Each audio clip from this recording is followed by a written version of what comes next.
Hi, I'm Alex. Today we have a very special guest, Christina Xi. She's the founder of Domeyard LP, one of the longest running high frequency trading hedge funds in the world. She started Domeyard LP with her two co founders in a college dorm room. She's a hedge fund manager, entrepreneur, and investor. Welcome, Christina. Thanks for having me, Alex. Can you tell me a little bit about your background before you became a hedge fund manager? Yeah, absolutely. My background's kind of unusual because I was one of those people where I didn't know what I wanted to do for like most of my life, right? I was clueless all throughout college. I felt like I was a failure actually. And so my hedge fund was born out of a string of failures. Like I wanted to major in biology. I got a D in biology or something like that. And then I wanted to do computer science in school. And then I got a C in compute, like the intro comp sci class. So embarrassing. And then, so it's kind of like I just didn't know what I wanted to do. I just settled on the easiest major at my college, which was finance. And it was called management science, which is essentially like a dumbed down version. Yes, and just went for it. Got a bunch of internships in finance. I got really lucky because I didn't even know this at the time. Finance is super practical, like especially trading, right? Like it's very what do you call it? The feedback cycle is so fast. Like every day you go home, you know how good or bad you did. And in other industries, like in bio, like if I want to do biology, I work in a lab. Like you don't find the result of your research for years, or any other industry, right? And so the amazing thing about finance, I didn't know at the time, was just after these internships, I'm like, wow, this is actually very cool in real world, and I feel like I know how good and bad I'm doing. I get that feedback really fast, and that was really cool. And so I actually started the hedge fund, and kind of what got me to decide to go on my own after some time was because I had a really bad internship experience where I can describe to you. It's kind of like a fraternity where there was like a lot of hazing. And let me think of some activities they made us do. Like one of them was they would make us grab coffee every day, and that's a common thing, by the way. Like that's fine. But the difference was that one is they made us pay for coffee out of our own pockets, which I was like, okay, that's odd. I was paying for coffee for like 15 people, like from my own wallet. It's kind of like, that's fine. I get it. Like I'm being paid a lot. It's finance, right? But they timed me every 5 minutes. So it's like if I don't come back within 5 minutes, you go on the ground to do push-ups, and everyone kind of like cheers. It just felt very fratty and very like, why do you have to do push-ups? And at first I remember I texted like my friend being like, hey, haha, I'm doing push-ups on the first day of my work. And my friend's like, wait, Christina, that's abuse. That's, that's not what you should be, paid. I mean, yeah, you're being paid to do push-ups. That's cool. But, would you like to live like that, for that many years and be subject to that kind of behavior? And I was like, oh, maybe not. And then they made us do other stuff too, like, delivering things across the city. And I remember just like looking across the city, just trying to look everywhere for this building. And this is like before, I'm a little older, so like this is before like cell phones and that kind of stuff really existed. And it was in a city where we just moved in, and so I didn't have any like GPS to really rely on. And so I came back like 7 hours later, like crying, being like, I'm sorry, I couldn't find the building. I couldn't find the location and stuff. And they're like, oh, haha, it was fake. Like the location was fake. The company was fake. We were just testing your stamina. And I was like, what? And that was kind of when I realized like this kind of stuff, is not the right environment for me personally. It could be right for other people. So, and it's a huge industry. So not all companies are like that. But I realized at that time I wanted to go on my own. So started a hedge fund from my dorm room. We traded the German session at 3 in the morning, basically, and went to class during the day. And then just wanted to, sorry, I know I talk a lot, but one other funny thing that I realized, because I know this is a mostly the kind of Asian-ish group and minority group. Yeah. One thing that is interesting is like, when I talked to my parents about this, right, and I was like, oh, trade at like 3 a.m. My parents like tell me, because they went to school in China. And in college in China, they have curfew, right? So like in China, I think they said they turn off the electricity in their dorms at like it was like 10 p.m. every night. The electricity just cut. So no more computer, no more anything. You just go to sleep. There's nothing else you can do. But if you go to college in America, the really or in any most other countries, I think these days, you go to college in some other Western country for the most part. I don't want to bias people, but like in America, right? I went to MIT, and they did a survey on like what times people are the most awake and most asleep and stuff like that on sleep. And they discovered that at MIT, students are most awake at 3 in the morning. And that's because they don't cut the power. And so there's no curfew. And students at 3 in the morning, they're working on everything like startups, homework, the new idea. For me, it was I was trading at 3 a.m. because that's what I really wanted to do. And that was a time for me to do that. And so that's what started the hedge fund. And that's what made, for me at least, what allowed me to innovate and do something like in my own time. And then discovered shortly after that, like, we made like, I don't know how much, like $40,000 in a summer. We had my friend who's a Harvard roommate. My friend who went to Harvard at the time. Harvard has all these rich kids, and his roommate's family like runs this Swiss hedge fund, and so they gave us like a little bit of like pocket change. It's $100,000, which is a lot to us, and we were just trading that money. We made 40,000 off of that, and we got to take that home. And I was like, oh my gosh, like I just made $40,000 in like 2 months. Like that's pretty cool, and like it just was a sign. Like it's not like, yeah, well, do we go after money? Like, okay, that's a different discussion, right? But it's kind of like, it just showed me like I can do this too. Like I can go up against these larger funds and still do a decent job. And so that inspired me to kind of start the hedge fund. And 9 years later, I am still here today. So I'm very happy to be with you guys and feel very lucky. Yeah, that's a pretty amazing story of how you guys got your start. Like, can you tell like viewers who are watching a little bit more about what high frequency trading is? Absolutely. So high frequency trading is like one of the most controversial industries ever, right? Outside of, I'm sure there's other controversial stuff too, but in finance at least, if you've ever heard of Flash Boys, or there's a movie called like Hummingbird Project with like Selma Hayek that came out a few years ago, I think. But anyway, so it's I'll tell you why it's controversial. I'll tell you kind of why we started doing that and kind of why we continue doing it. So we started basically before we even knew what high frequency trading was, and before it was really a common term. We started trading like faster and faster. And the reason why we started doing that was because we realized for us, like I don't have any networks, right? Like I was in college, I don't have a big network. I don't have a lot of money to afford like a big Bloomberg terminal and to do like all this cool insider, information analysis, that kind of stuff, right? But what I did have was I had just one market data feed. And I had my own brains, and I could do like mathematical and more technical analysis on the data instead of like the kind of pseudoscience, connections based analysis that maybe other folks might have done. And there's nothing wrong with either way. It's just that my background meant that I just was more advantaged in terms of technology than not. And a lot of young people are like that. I feel like a lot of young folks tend to run like quant funds these days, just because like quant is a lot more equal of a playing field just in terms of information. And so we started doing that, and we realized, wait a second, like, why not, the faster we looked, and there's so much data coming in every day. And this was before big data was a big thing as well. But, let's say like every day in the New York Stock Exchange, we analyzed like 343 million-ish, trades that are just kind of coming in. That's a lot for 1 hour. And in order to see all that data and process it in time, you got to be fast, right? If you're slow, you miss out on like those opportunities that are like happening right this second, that like you can't see with your human eye. But like if you analyzed it through a machine, through a calculator, through a computer, you can see it a lot faster. So we started doing that, and we didn't realize like that's high frequency trading. The only difference that we were doing, between high frequency trading and like non-HFT stuff is we look at data at the microsecond level. So it's kind of like, imagine looking like through a microscope at like bacteria, right? And like kind of looking at the micro level and being like, whoa, there's so much happening here, I didn't even realize, and kind of trading at that level. So that's what we were doing. And then what happened was like Flash Boys came out and revealed all this controversial stuff about, when you think about what high frequency traders are, if you've ever traded before and you know this industry even a little bit, for me, I think about like people blasting holes like under mountains and over, I don't know, under rivers and through mountains to wire like a cable connection from New York to Chicago or something. That's what they did in like the Hummingbird Project, I think. That's very like, I think 10, 20 years ago now. It was very like decades ago, basically.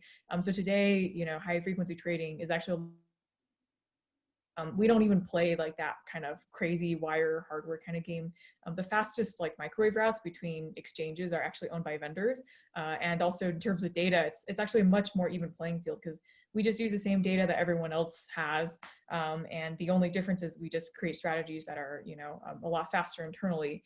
and that's it. So we don't do any front running and stuff. But also just wanted to address like why HFT is controversial, because it's actually an interesting topic. A lot of you guys probably trade on like Robinhood, right? We all kind of start on these platforms that are kind of low $0 brokerages. And so it's like, well, if Robinhood is $0, right? How do they're not making money. Like, how do they make money? Right. They're And I selling think the there's data to high frequency trading firms. exactly. Yeah.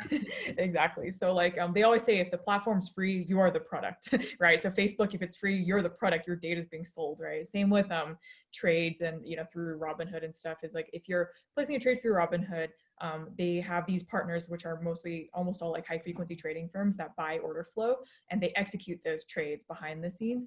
And so what Flash Boys did was interesting is that they revealed that this has been happening for a long, for some time actually.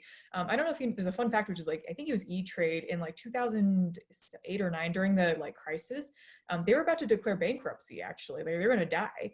And who bought them out was Citadel, like one of the biggest high frequency trading firms in the world.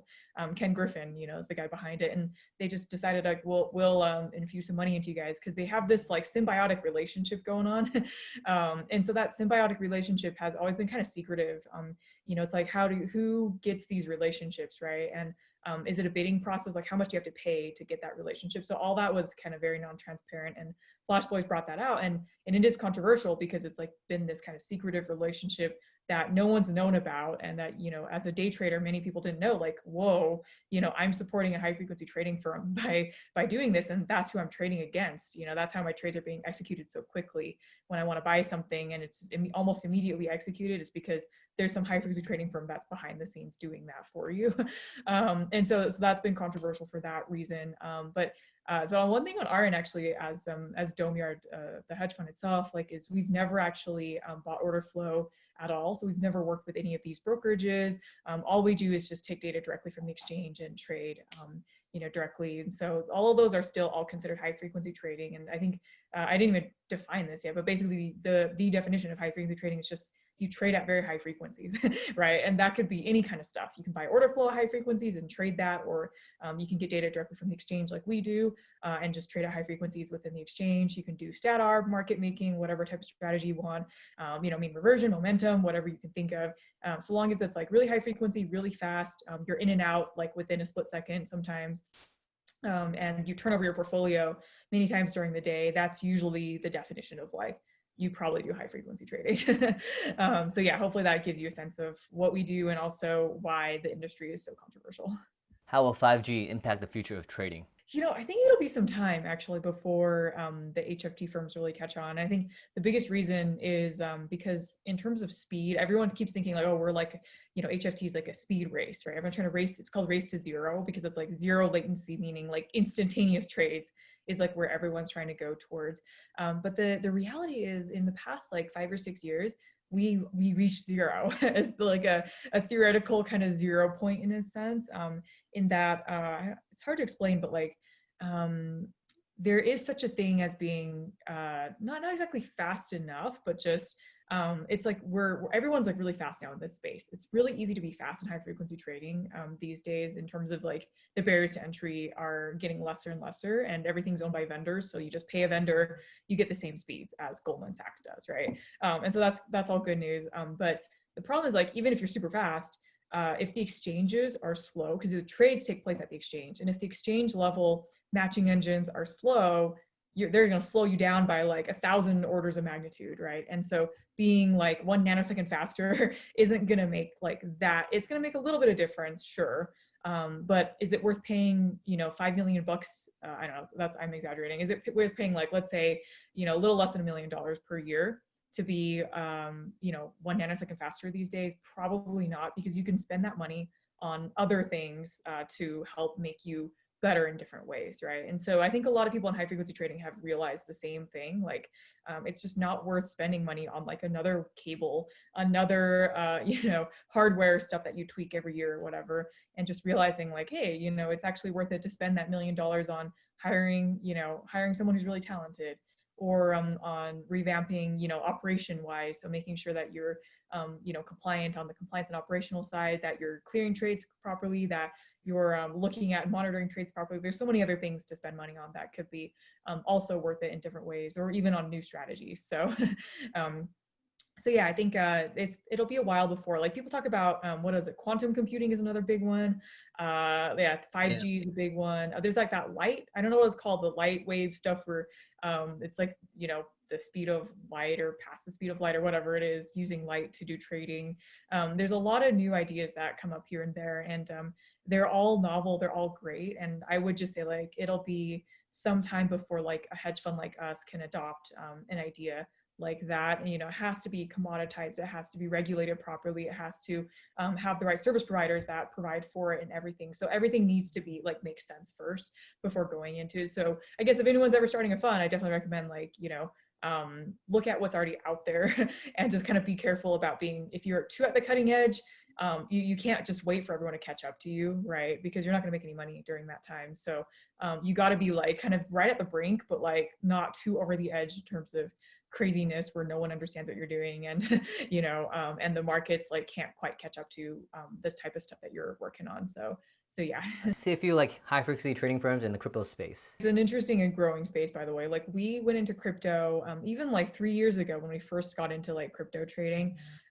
It was still a very barren, kind of like a wasteland. Oh, this is funny because the analogy I like to give is, have you guys heard of have you heard of the Fire Festival? It's like the millennial like disaster of the, Yeah. one of the music festival examples of like why, you shouldn't buy into this kind of stuff. But what's interesting was the Fire Festival happened the same year. It's like 2017, I think. And when we did crypto, it felt like the Fire Festival because it was like crypto was so overhyped at that time. There were more crypto hedge fund launches than regular hedge fund launches, more crypto exchanges than regular like money, exchanges, right? And the problem is when we started the crypto trading in our space, we realized like the total volume of trades in crypto, the entire universe of trades per day was $1 million per day. And so, and had Domeyard at the time, we were trading $1 billion per day. Okay, that's like what, like 1,000 times more than the entire crypto universe combined, And so it just gives you a sense of like, wow, to us, when we went into the space, it was a barren wasteland. It was not what was promised. It was not like this cool new thing that, people said it was. We went out there and we're like, wait, what was all the volume we were promised? Where were all the traders? Where did everyone go? And we realized like this space, is not quite there yet. And, but today it's gotten better. There's a lot more regulations. There's, it's still kind of iffy. There's still exchanges that get hacked. There's still traders that lose their money. It happens, right, in every new area. But it's better than it was back in 2017. So we're seeing a lot more high frequency traders and a lot more very successful folks. I've had friends who made, a few million bucks per year on crypto strategies. So definitely, an area that's worth looking at, but also understanding like there are some pretty darn high risks to this. And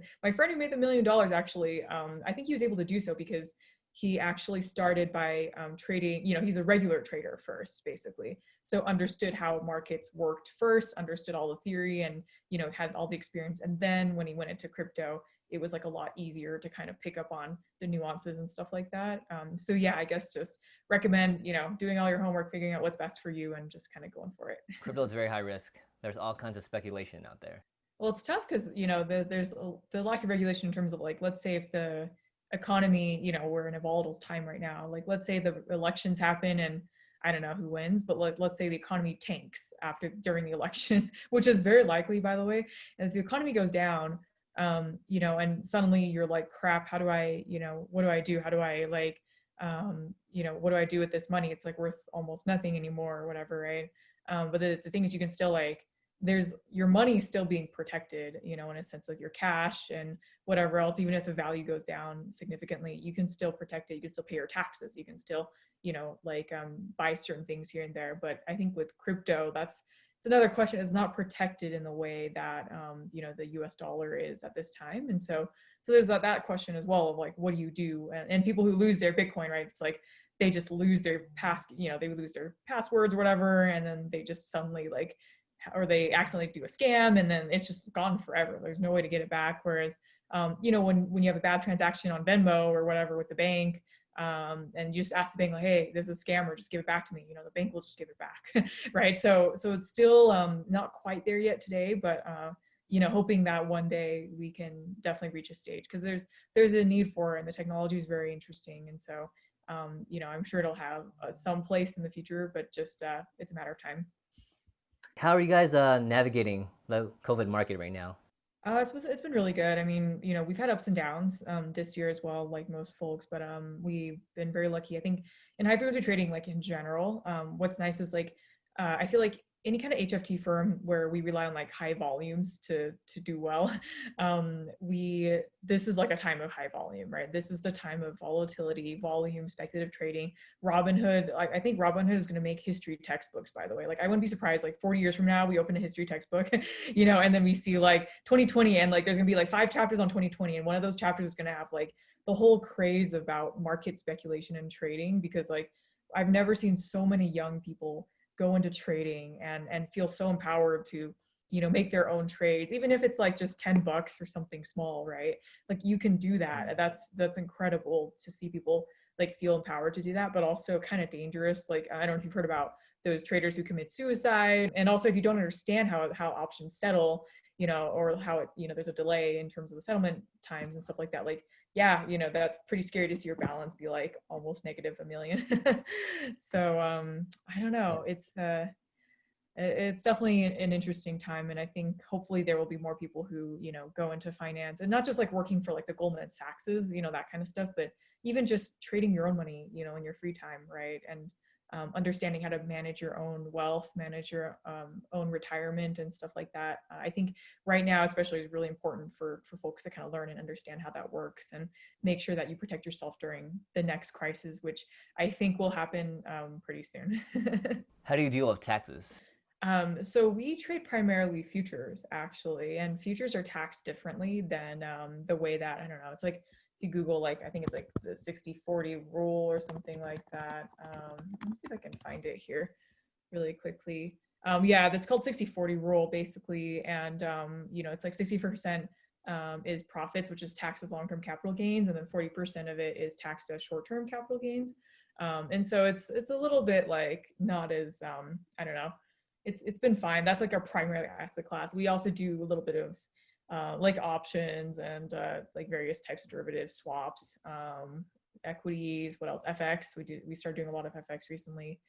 So every kind of security is kind of taxed differently, and it's to be honest, like for me, one thing that's, I don't know if it's weird, but like I get triggered a lot by like accounting and tax, just because like over the years it's a very I don't know if it's a thankless job. It's just a very like it's a job that requires a lot of patience, I feel like, to be able to do like really good accounting, to be able to do taxes every year, and to work with tax people every year too, and to get all those things done. But for us, because, so just so you guys are aware, like for us as a hedge fund, Domeyard as a hedge fund has 6 different legal entities. And it makes a lot of sense if you think about like, we need an onshore fund, we need an offshore fund, but then we're trading from like one account. So we have what's called a master feeder structure. And so like all those things are taxed like in a different way, right? And our clients, because we're a hedge fund as well, we have clients that are all over the world, and they don't want to be double taxed, and thus we have the offshore. That's the whole purpose of having like an offshore fund, is so that they get taxed there from their local country. And these offshore tax havens, I know, are kind of sketchy and stuff, but like that's what every single hedge fund does. So it's like there's a lot of places you can do it. You can do like Cayman Islands or Bermuda, BVI. I forgot where else. People are all over the place these days, domiciled in different places. But yeah, absolutely. Just looking at that kind of stuff and figuring that out was a big part of launching our fund. By the way, we spent way too much time just figuring out how the legal structure and the accounting, works, and the taxes and stuff like that work in our fund. So it's a great question. Is there a project you're working on that you want to share? So there's one thing I've been working on the like that I've been slowly actually doing a lot more of, and now it's become like a really big thing for me, which is, so I've been working on a data company called Bento, and and the whole goal is kind of like a bento box of data, where we sell like financial market data, basically, and alternative data for hedge funds, for startups, for students, like whoever it is, whether you're a data scientist or an analyst or whatever you want. The goal is like that a lot of data providers these days, like if you look at Bloomberg, which is the biggest, and like Refinitiv, those are 2 of the biggest data providers. They sell data in like bulk, right? It's like you pay like $25,000 a year or something for like this giant, I don't know, this whole terminal of like stuff that you probably don't really need most of it. And so we sell data a la carte. So it's like metered data. You only pay for what you need. And it makes it a lot more accessible and also scalable. So like if you do choose to start a fund one day, we're trying to test this hypothesis of like, that you can start out small and just pay for like 1 or 2 things that are, cheap historical data. It's like really, really cheap. And then as you start scaling and growing and start to trade more, you can start to pay for, like you want more data, you can like start purchasing that and scale with us as a team. And so we've been trying to create that to try to test the hypothesis out. The biggest reason we started doing this was because on the Domeyard side, we wasted over $1 million on data one year. Like I was like, why are we spending $1 million on data? And it was like, we didn't even use 95% of the data we purchased, we didn't even use, which was like super disappointing. And so then we realized like, hey, why don't we create a data platform that's like for modern people, to use, and not just like Yahoo Finance, not like the low quality stuff, but I'm talking about like, if you're serious about this and you want to really get into like high quality institutional data that like a good firm has, except you can buy it at a retail price. So we're trying to test that out and see like if there'd be people who are interested in that. And so yeah, like I've been doing that. It's called Data Bento, to try to fit that bento box theme of like little pieces of, you can buy little pieces of different things at once. That's pretty clever. Yeah. We're trying to launch it, I think, hopefully around like November-ish. It will be around the timeline of launching. But yeah, really excited to be doing that. I think, if it takes off, I'd be very happy, because it's definitely, for us, in high frequency trading, I feel like one challenge for me is like, I've always wanted to make a difference in the world, right? But like in high frequency, people always ask like, what difference are you making in the world? I'm like, none. Like, you really gonna ask me like, am I making a difference for my team? Yeah, sure. I'm, giving people jobs. I've created a lot of opportunities there, but am I making a difference for society? Like, absolutely not. And I think there's no point in denying that. It's just like, we are literally making billionaires richer. Like most of our clients are wealthy, Yeah. wealthy institutions and some pensions endowments, fine, like some universities and stuff. But we got these billionaires behind the scenes that are putting their money in, and that's pretty awful. I mean, one of the worst low moments for me was finding out that Jeffrey Epstein is one of the investors of one of our investors in the fund, like an investor of an investor in our fund was Jeffrey Epstein. I was like, what the heck? I didn't even know, at the time. Yeah, But that's it's kind of crazy. like, okay, I'm clearly like making this guy richer, right? And like, that's not what I want to do. And that's like not making a difference. And I'm fortunate today in terms of like, I don't have to do this anymore. Like I started the hedge fund because I was like $40,000 in debt. I paid off all my debts already. And so, and I can afford a house, I can afford whatever I want. So it's like, I don't have to do this. And so we started Data Bento, like with also the goal, I think for me personally, of like, let's try to make a difference in the world and try to lower the barrier to entry for other people who want to enter this space, and see if they can, do some trading on their own. That's a very noble cause. Are you gonna include like a Twitter newsfeed or like a Reddit newsfeed? Yeah, we'll see. I don't know about news feeds for now. So like that's something we do want to have eventually, is like alternative data feeds like that. I think the challenge is like there's a lot of companies that do that already. And for us, it's hard to figure out, okay, well, how do we even, because we sell most data like by the gigabyte. And so like, can we do that for like these news feeds? I'm not sure yet. So we'll still figure that out. It'll be a while. Right now, I think the primary data sets we do are kind of like, we do market data for the most part. So like, US equities and futures. We also do some alternative data. So like, calendar events and corporate earnings and stuff like that. So those are things we have right now. But I think the goal is like to kind of start small and then expand larger over time. Yeah, I think people will be really excited to see what you come up with for Data Bento. So the goal is like, we want to create a product that like we want to use, and it's a separate company, so people don't have to worry. Like, Domeyard, we don't front run. We don't like, we're going to be treating, these are two separate companies. So treat it just like a client, just like anyone else. And that way, like, if whatever happens to Domeyard, whatever happens to either company, like, it's independent of the other firm. But yeah, it's like, I think for the most part as a founder, it's like, I want to create products that I want to personally use, products that I would be proud of, and things that would hopefully make a big difference for other people out there too. So yeah, that's definitely the goal. What does it take to manage billions of dollars? I guess to give you guys some background, I grew up in poverty. My parents made $1 per hour at a Chinese, like they were literally like washing dishes at a Chinese restaurant in northern Utah when I was growing up. And they made $1 an hour. And so I didn't know, like, obviously when you grow up, you don't really know you're poor or whatever. But then I went to college, I went to MIT, and that's when I really saw like the real world. I was like, holy crap, some people's parents make a lot of money, and then when we started Domeyard, we had to raise venture capital because I was like, I don't have any money to bootstrap. I don't have any money to just like, my bank account to just, and I was in debt. I had negative money because I was like in debt to my school and to my parents as well. I owed so much money. And so we had to raise venture capital. And I remember like we went out there trying to raise money and pitching our product and stuff. We got really lucky. Finally, like after a billion rejections, an investor said, yes, I'll write you $100,000 check. And I remember he handed me the check. I have never seen so much money in my life. I didn't even know a bank back then. I didn't know a bank could like hold $100,000 like that. I was so naive. And so I called the bank. I was like, can you like deposit this? It's a lot of money, you know? And then after that, and it's funny because it's just crazy how now, you know, we're trading like 7.1 billion at most, I think, per day. And I'm like, oh, that's not enough, you know? And so it's just funny how the kind of times change and you realize like, wow, it's just the money just gets more and more and there's just so much out there. But I think, you know, in terms of like what it takes to do this kind of stuff, really for us, it was like a lot of persistence. We ignore all the stats. Like, you know, you look at statistics on like, you know, young Asian founder, you know, who wants to start a hedge fund, like there are none because they don't exist. So I couldn't like look at that, or even like hedge fund success rate in general from anybody. The success rate of hedge funds is like what, like 5% these days, probably less than that, given all the crypto funds that, you know, fail and shut down. It's like 5% success rate over like the course of 3 or 4 years or so. And so that's pretty dismal, but I completely ignored all those statistics.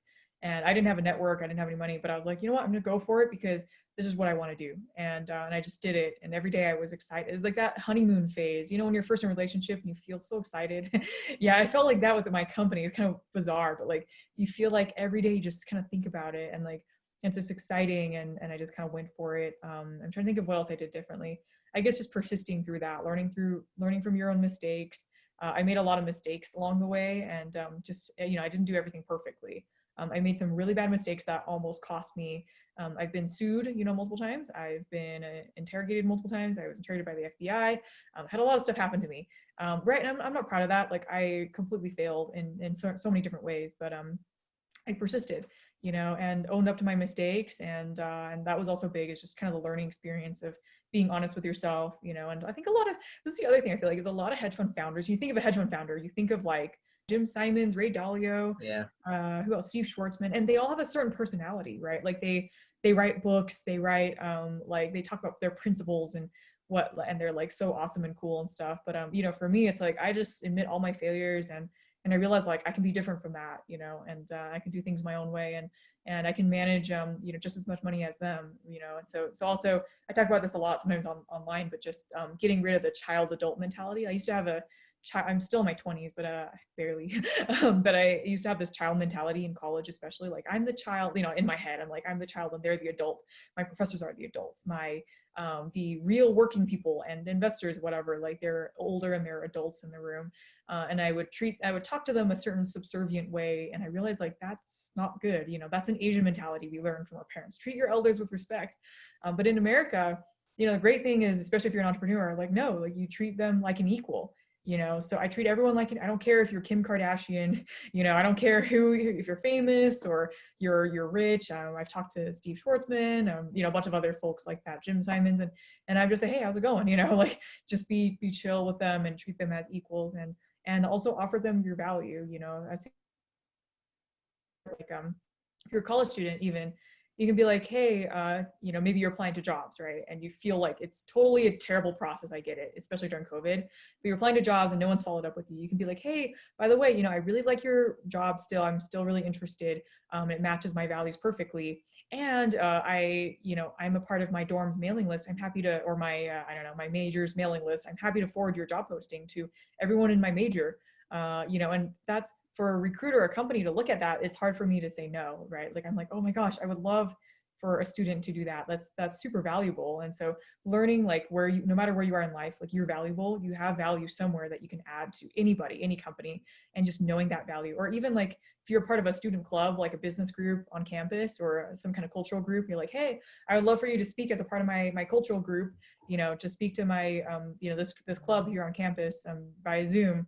Right, that's so hard to say no to, and anyone would definitely respond to you. So it's like knowing your value, providing that value early on was something I had to learn over time. And so and that's what gave me that confidence of like, oh yeah, I can manage $1 billion one day. You know, like I can do this too.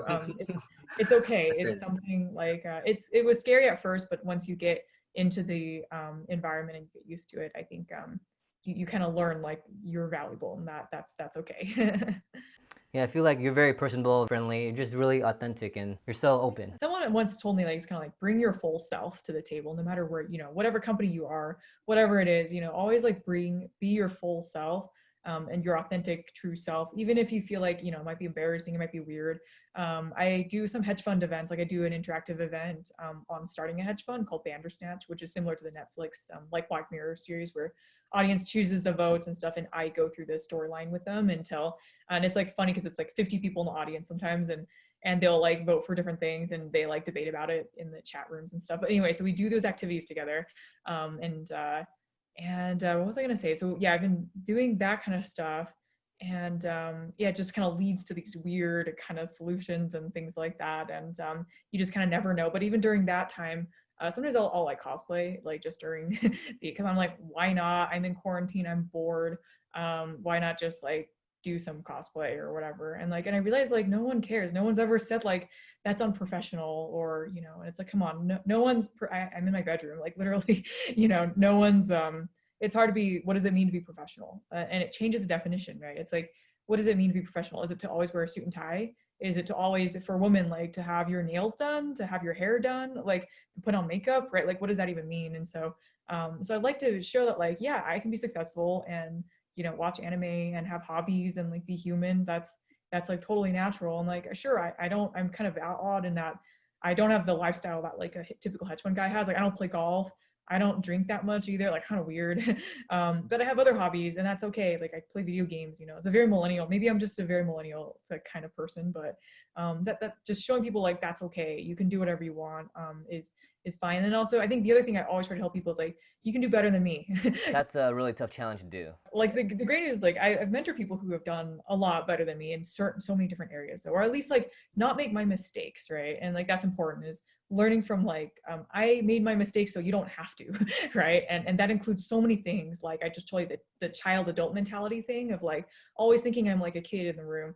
Well, when I thought that, people start calling me a kid, because that's the way I talked. And I realized like, no, I gotta be like be more like, what do you call it, be more respectful, provide my value, and show like that I've done a lot, which is probably why like when people talk to me, they always think I'm in my 30s. They think I'm like older than I am. And that's fine. But like just making sure like you kind of I don't know, just do things that learn from other folks who've already done it before you, and make sure that you avoid their mistakes, do things that they did right, and do your own things that are great. I don't know. I think it's like important to do that though, because it's like a lot of founders feel like they just talk about their successes all the time, on LinkedIn, Facebook, whatever. But like, to be honest, it's the startup life is a roller coaster. There's downs too. You're gonna go downs. You go up so much, and then suddenly you just drop. Like it happens all the time. I'm trying to think of something that happened to me. Like we had just hit, I don't know, we had one big investor who came into our fund. And he's like one of the richest guys in London. And so he came over to my office to meet me. We had like had champagne. We're like, he's like, congrats on, however, I don't remember, like 4.5 billion or whatever we were doing that back then. And I was like, thanks, we start celebrating. And then suddenly, like literally 5 minutes later, FBI shows up in my office and they're like, we need to talk to, Christina Xi. They couldn't even pronounce my last name. But anyway, so they want to talk to me. And I was like, and my assistant came in and she was like, hey, I'm sorry, I got to interrupt your meeting, but you need to go now. Someone needs to see you. And I'm like, no, like, this, my investors are my first priority. And she's like, it's the FBI. And I was like, oh crap. And so I left and went to go talk to them about stuff. And it turns out that, and I thought they were, you don't know what they're talking about. Right? It's like, I was freaking out. I was literally from like being on cloud 9 to like falling to the ground and like feeling like a kick in the gut, because suddenly not only is it embarrassing that I'm being interrogated, but also like, what the hell? I had to cancel all my meetings for the rest of the day. And like, am I in trouble? Am I going to go to prison? Like what's going to happen, right? Like, did I do anything wrong? And I can tell you, so I'm writing a book about this experience, by the way. I don't know when it's going to be published yet, but hopefully next year at some point, I'm guessing. But anyway, so I won't spoil you on what happens. It's a lot that happens, and it leads to such a big can of worms. And it leads to me finding out more about like Jeffrey Epstein and kind of what's happening during those cases. And it leads to some pretty crazy stuff. So yeah, so that kind of stuff happens where it's a roller coaster, and that's what life is. And it's important to tell, I think, the bad stories as much as the good. And not to like be discouraging, right? But just more to show like that that's the realistic life. Like that's just real and that's raw, and it just happens to all of us. I think, I think none of us have a perfect life. So yeah, absolutely. I can't wait to read the book. Sounds like a amazing story. Yeah, I mean, I think the first piece of advice would just be to go for it, and don't let anyone gatekeep you. I think in the hedge fund space, and especially in like quant and high frequency trading, there's a lot of angry gatekeepers, for the better lack of a better term, people who are going to tell you no, or who are going to tell you go get an MBA, go I don't know, go work 10 years, 20 years in a job, retire, have kids first and have a family, and then retire and then start a fund. And I'm like, no, there's if you look at a Citadel is a good example. Ken Griffin started his hedge fund from a dorm room in college, and so did a lot of other successful people in this space. And if they had listened to all those gatekeepers who are like, no, they wouldn't be where they are today, right? And so whether it's a startup or a hedge fund or whatever you want to do, that's kind of maybe non-traditional or strange, to other people. Like I would say, like, listen to yourself first and foremost, right? You can always get advice, ask people for advice, like, hey, I want to start my own, I don't know, like Instagram for my art, and just start selling art full time. Well, you can just ask people about it first. Some people might say no, some people might say go for it, but I think at the end of the day, you just listen to yourself. So long as it keeps you up at, what is it called? It keeps you waking up in the morning, like, I want to do this. That's always a good sign that it's, something that's giving you energy, which is fantastic, because it doesn't feel like a job. It feels like it's like your life. It's what you want to do. You're living your dream. So I think that's always one piece of advice I always try to give is just go for whatever you want to do, and don't listen to, take people's advice with a grain of salt, and whatever makes you energized is something that is fine, and it's okay to fail. That's the other thing is, like, startups, most startups fail. That's just the facts and the stats, right? And that's okay. Like, I've never heard of, a lot of my friends have tons of failed startups everywhere, but not a single person said, I regret starting a startup. I regret taking this risky path. Like, nobody ever says that. And that's also a sign, like, because you learn so much from that experience, that you can always go off and you have a lot more options open to you suddenly because of that. And then I guess I could tell a couple of stories that are career related. I think one is, like, you're the average of the 5 people you spend the most time with. That's generally true for the most part at work. Intern at Goldman Sachs one summer, and my team at Goldman, like, on average, they gained like 50 pounds since joining the team. I didn't know this during the interview, by the way. I just found out after I joined, and I was like, oh, and then everyone's talking about, like, how much weight did you gain? And I was like, what? And then I promised myself, like, I'm not going to gain weight. I'm not going to be like this team. But when you work 12 hours with them every day, I gained 15 pounds by the end of the summer. I was like, oh my God, you really do become the average of the people you work with. So that was one thing that I realized. And then the other thing I tried to think about was, like, I did have a friend who was one of the smartest guys at MIT. He interned at Google for 2 summers, and I think at the end he ended up getting a full-time job with Google. And on the first day of work, his boss pulled him to the side and he's like, "Hey, what are you doing here?" And he's like, "What do you mean? Like, I made it to Google. Like, I made it. That's, like, awesome, right? Like, so many people would die to be in my shoes."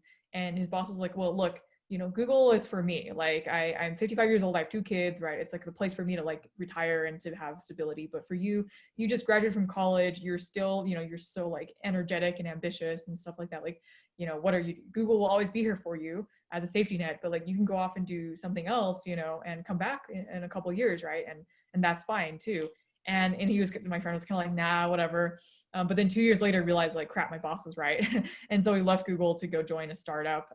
And then that startup ended up getting acquired by Spotify, and then Spotify IPO'd. And so he, like, made a crap ton of money from doing that. And it was like, that was the best decision ever, was, like, leaving Google and, like, literally just going out on a limb, joining a startup with no reputation, no name, and just seeing, like, what happens and learning from that experience. And so the other thing is, like, I always imagine, like, if I'm 100 years old in my deathbed and I look back on my life, like, what would I be proud of doing? You know what I mean? Like, would I want to stay in my current position, whether, whatever it is, like my company or go to school, whatever it is? Do I feel comfortable doing that for the next, I don't know, however many years? Like, do I want to stay at Goldman Sachs for 40 years?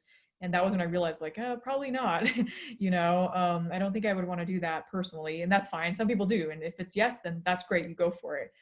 If your answer is, I want to quit my job and, I don't know, do something completely different, that's fine too. So those are some of the things I always do to kind of help myself figure out, like, when it comes to planning out life. And especially during quarantine, I think everyone's been either displaced or pivoting or thinking about, thinking hard about their lives. So those are some great activities that like I like to do, to just think and write down my timeline and like what do I want to do by a certain age. Is pretty helpful. Yeah. You're a really great inspiration to a lot of people. I hope so. I don't know if I'm a good inspiration, but at least like, it's nice to see more people who kind of look different, who don't look like the kind of people you normally see with when you pick your hedge fund manager. And I think that's a really good thing. Like, which is so funny. Like, so one other story was when I was starting the hedge fund, I don't know, it was like 2012, I go to these conferences, right? And I was like the only woman and the only like Asian speaker that wasn't white in the room. And so I was like walking towards the stage. This is like in the Schwartzman Library in New York. And so it was like all these like dinner tables. And I was walking towards the stage, and I hear this guy. He goes, "Excuse me, ma'am. Like, we're done with our plates. Can you take our plates? Like back to the kitchen?" And I was like, he. And I was like, "Holy crap!" And I didn't know how to react. I turned around. He's like looking at me, like expectantly. And I was like, "Okay, I'll take your plates as soon as I give my keynote speech up on stage." And so I've had, and so it's funny because that kind of stuff happened. And the thing is, he was apologetic. He's like, "Sorry, I won't do that ever again." But I was like, "Fine, whatever." But then recently, I went to that same conference like 2 years ago, and this was during the crypto boom, right? Everyone's starting a crypto fund, and I look up on the stage, and there's a Muslim woman, and she's like wearing I don't know, she's like wearing a not a burqa, right? Yeah. And then there's a black guy. He has a natural afro going on. He didn't, he's like awesome. And then there's an Asian woman on stage with like tattoos down her arms.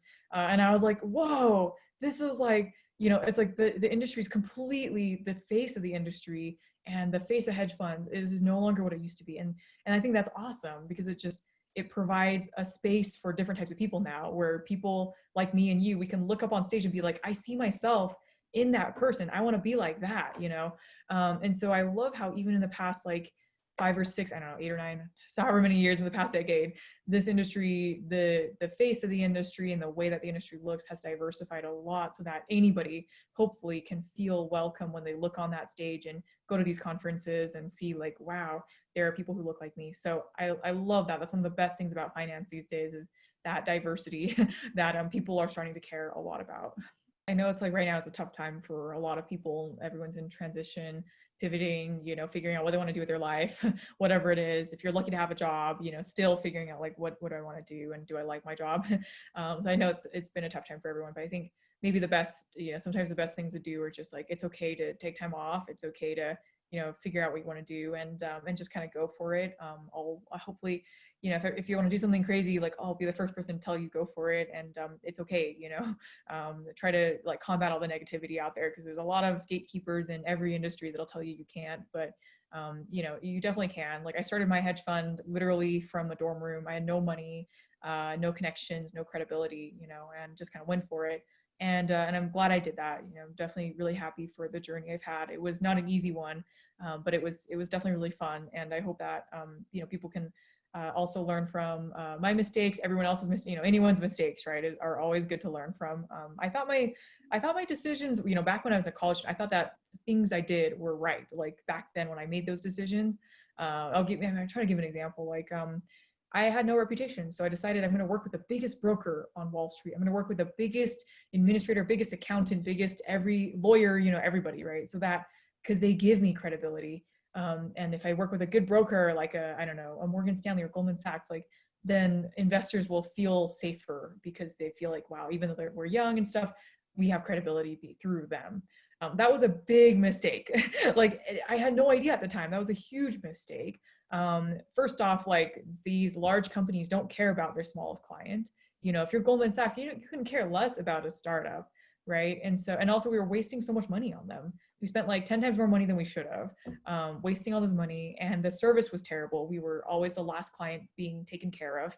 And so they were late on stuff, and we almost had to sue a bunch of folks because they were like negligent to us, basically, didn't do their job on time. We missed a regulatory deadline, got audited by a bunch of like SEC, NFA, all these like regulatory organizations, got in trouble because of them, and I thought, holy crap, this isn't worth it. We switched to a smaller firm, paid 10 times less money, and they're always on time, so it's kind of like bigger isn't always better sometimes. And you kind of learn from these mistakes about, that I made, for instance, or anyone else makes. And and hopefully that helps. So yeah, I guess sorry, it's a long rant, but you just go for it, and I believe in you, and everyone else hopefully does. And so that's all that really matters is have some positivity, and just kind of move forward with your life.